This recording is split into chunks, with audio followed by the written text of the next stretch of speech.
Hello everyone, welcome back to my channel. Welcome করতে করাতে আমি মহুয়া। আমার আরেকটি নতুন ব্লগে সকল বন্ধুদের জানাই ওয়েলকাম। কেমন আছো তোমরা সবাই? আশা করি যে যেখানে আছো সবাই সুস্থ আছো, ভালো আছো ভোলেনাথের কৃপায়। তো আমরাও বেশ ভালো আছি। তো আজকে অঘ্রাণ মাসের শেষ বৃহস্পতিবার, আমি আমার এই বৃহস্পতিবারের পুজো দিয়ে আমি আমার ব্লগটা স্টার্ট করছি। আর সবাই সাথে থাকো, সঙ্গে থাকো, ব্লগের সাথে থাকো। আই হোপ তোমাদের কাছে অনেক অনেক ভালো লাগবে। আর ব্লগটি কিন্তু প্রত্যেকেই কন্টিনিউ করো, কেউ স্কিপ করে দেখো না, তাহলে অনেক কিছু মিস করবে। তো চলো সবাই সাথে থাকো, দেখতে থাকো। তো পুজোর শেষে কিন্তু আমি ভগবানকে আরও ধূপ দেখিয়ে দিচ্ছি, দিয়ে প্রণাম করে নিচ্ছি। আর অঘ্রাণ মাসের শেষের পুজো তো বুঝতেই তো পারছো, শেষ বৃহস্পতিবারের পুজো মা লক্ষ্মীর। ভক্তি নিষ্ঠা সবসময় শ্রদ্ধার সহিত আমি পুজো করি। তো ভগবানকে প্রদীপও দেখিয়ে দিচ্ছি, আর প্রদীপের তাপ দেখিয়ে দিলাম।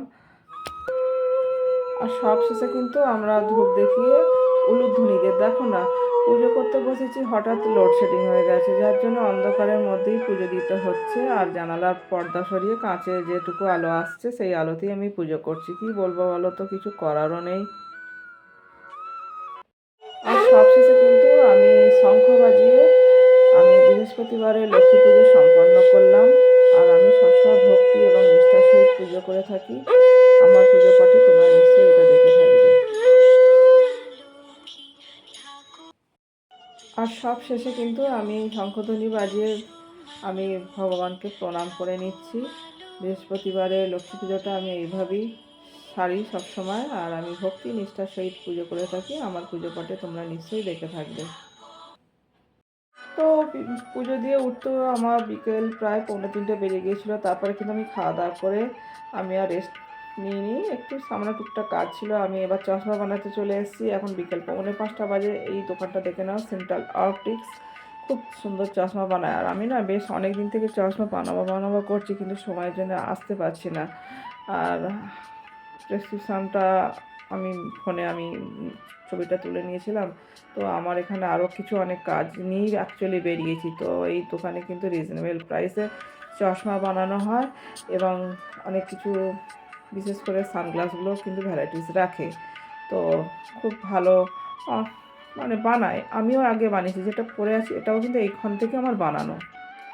তো চশমা ওখানে বানাতে দিয়ে ওরা দেবে বেশ কয়েকদিন পর। যেহেতু চশমাটা একটু কোয়ালিটিটা ভালো, একটু সময় নেয়। তো আমি এখন রেল ক্রসিং পেরিয়ে কিন্তু স্টেশন দিয়ে আমি চলে যাচ্ছি আরও অন্য একটা জায়গা, যেখানে আমার দেখো ট্রেনও দাঁড়িয়ে আছে। আর এই স্টেশনের জায়গাটা তোমাদের অনেকবার শেয়ার করেছি। তো ট্রেন ঢুকছে আর কি, আর আমিও যাচ্ছি।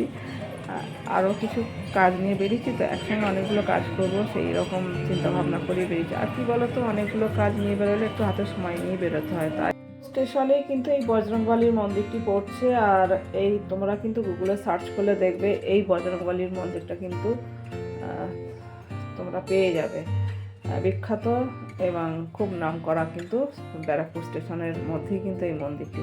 আর দেখো, এরকম প্রায় সময় কিন্তু এই বজরংবলীর মন্দিরে মানে অনুষ্ঠান বিভিন্ন কিছু হয়ে থাকে, যার জন্য সুন্দর করে ডেকোরেশন। আর এখানে আসলে না মনটা একদম জুড়ে যায়, আমি প্রণাম করেই যাই সবসময়।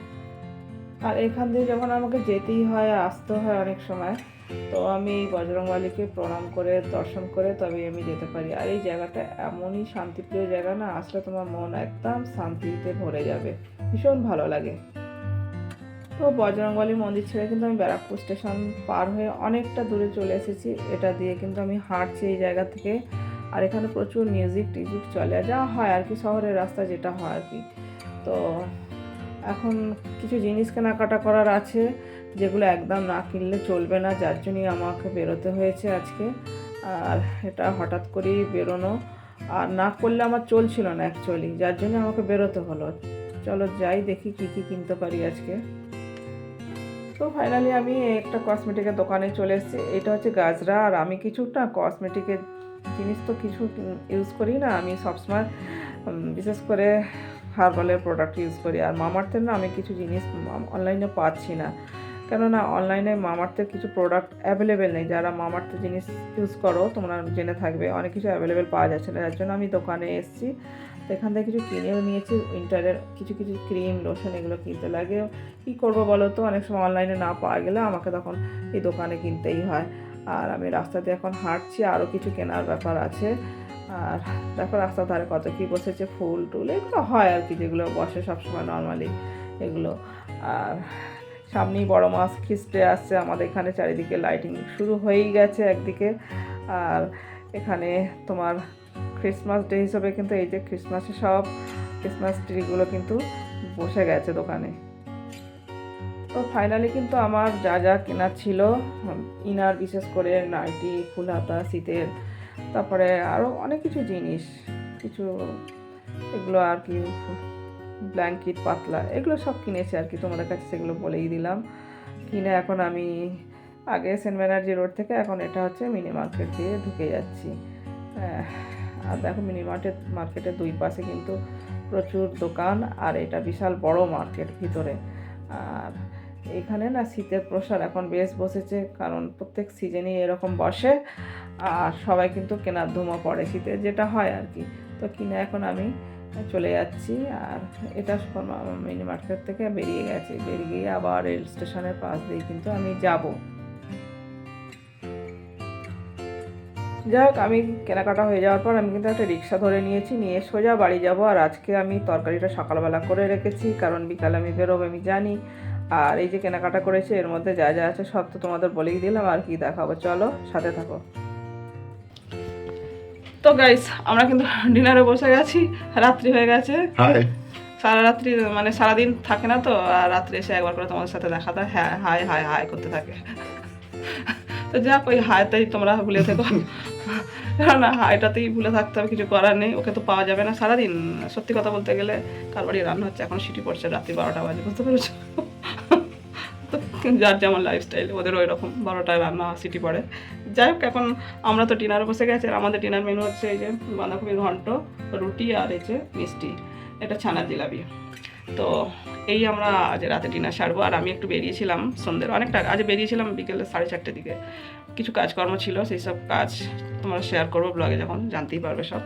তো মাথাটা আমার প্রচুর ধরেছে, এতটাই ধরেছে যে বলার মতো না, খুব কষ্ট হচ্ছে, মাথার একটা পেন আসছে, কেন জানি না, আমার একটু কাজের চাপ সারা জীবনই ছিল, এখন আরও বেড়েছে, বলে না সেই কি বলবো, ছেড়ে দে মা কেঁদে বাঁচি। তো আমার হচ্ছে এখন সেই অবস্থা।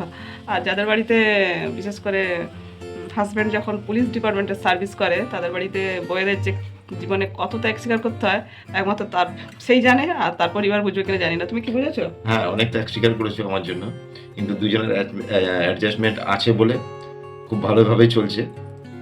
আর কিছু বলবে অন ক্যামেরাতে? সত্যি কথা, অ্যাডজাস্টমেন্ট যদি আমরা না করতে পারি আমরা সংসার করতে পারবো না, প্রথম কথা। আর এই জীবনে অনেক কিছুই আসবে চলার পথে, বাধা বিঘ্ন, দায় বিপদ আপদ অনেক কিছুই আসবে। তো সেগুলো কিন্তু কাটিয়ে তোলার দায়িত্ব আমাদের দুজনেরই থাকবে। হ্যাঁ, হয়তো কেউ কম একটু করবে, কেউ একটু বেশি করবে, সেটা কোনো ম্যাটার করে না, বাট সেই কাজ থেকে আমরা তো উদ্ধার হতে পারি, এরকম মন নিয়ে আমাদের সবাইকে এগিয়ে চলতে হবে আগামী দিনগুলোতে, প্রত্যেকটা মানুষকে। তো আমি তোমাদের কাছে একটাই বলবো বন্ধুরা, যাদের পরিবারে অনেক হয়তো বুঝবে না, পুলিশ ডিপার্টমেন্টে এতটাই মানে কী বলবো এমার্জেন্সি ব্যাপার। কিছু কিছু ডিপার্টমেন্ট আছে, যেমন পুলিশ ডিপার্টমেন্ট আছে, আর আমার ছেলেরও ডিপার্টমেন্ট। আমার ছেলেও যেহেতু ইলেকট্রিক্যাল ইঞ্জিনিয়ার, তো ওরও প্রচুর এরকম চাপ। তবে হ্যাঁ, ওর ব্যাপারটা একটু, কাজের চাপটা একটু অন্য ধরনের, আর এই কাজের চাপটা একটু অন্য ধরনের। সবার মানে কাজ তো আলাদা, ডিপার্টমেন্টও আলাদা, কিন্তু চাপগুলো ওই কিছুটা ওই ইমার্জেন্সি লেভেলের মধ্যে একদম পুরোপুরি পড়ে যায়, যার জন্যে আমাদের অনেকটা জীবনে অনেক স্যাক্রিফাইস আমাকে করতে হয়েছে লাইফে। সেটা আমি তোমাদের কাছে আর কত বলবো, ভিডিওর মধ্যে একটু একটু করে শেয়ার করি, সব তো বলা সম্ভব হয় না। আর যতটুকু পারি চেষ্টা করি তোমাদের কাছে বলার বা শেয়ার করার। কি করব, জীবনে অনেক কিছু চলার পথে চলবে, জীবন কোনোদিন থেমে থাকবে না, আর কারোর জন্য কখনো জীবন থেমে থাকেও না, জীবন তার গতিপথেই চলতে থাকবে। এটা একদম বাস্তব সত্য কথা, আমি মানি এটা, অন্তত আমার দিক দিয়ে আমি সবসময় এটা মানি। তো যাই হোক, আর বেশি বকবক করবো না, আমরা ডিনার স্টার্ট করি। চলো তুমি স্টার্ট করে দাও। শুরু করলাম। হ্যাঁ, আর কি বলো তো, একটা কথা বলি কি, জীবনে তো অনেক কিছুই হয় না, দুজনের মধ্যে যদি আমরা যদি অ্যাডজাস্টমেন্ট না করতে পারি, তাহলে কিন্তু অনেক সমস্যার মুখে পড়তে হবে। তো আমরা চাই না সেই সমস্যাটাকে, যাই হোক না কেন আমরা দুজনের মধ্যে সেটা চেষ্টা করি সবসময় সব কিছু অ্যাডজাস্ট করে চলার। হ্যাঁ, রাগ হয়, অভিমান হয়, মনে কষ্ট হয়, দুজনকে সময় দিতে পারি না, অনেক সময় হয় এটা আমাদের। অনেক সময় তিনজন মানুষ, তিনটে প্রাণী আমাদের পরিবারে, তিন জায়গায় থাকি, কি করব, লাইফ এটাই, সবার লাইফস্টাইল এক নয়। তো আমার যেরকম লাইফস্টাইল, তো আমি আমার মতো করি আমার লাইফস্টাইল তোমাদের কাছে শেয়ার করি। আর সবথেকে বড় কথা কি বলো, তোমাদের দিকে কেমন ঠান্ডা পড়েছে জানি না, আমাদের দিকে কিন্তু ঠান্ডাটা একদম পড়েনি। তবে আমার শরীরটা একটু খারাপ লাগছে, কারণ জ্বর একটু লাগছিল, যার জন্য আমি পাতলা স্টোলটা গায়ে দিয়েছি। আপাতত সকালেও একটু গায়ে দিয়েছি, আর এখন একটু গায়ে দিচ্ছি। দেখো মিস্টার মডেলে ওই যে একটা টি শার্ট গায়ে দিয়ে আছে। এবার আমি বললে 10 বার বলতে হবে, বাচ্চাদের মতো পরো তবে করবেন না, উনি পড়েন না। দেখ আমি খাওয়া দাওয়া স্টার্ট করলাম।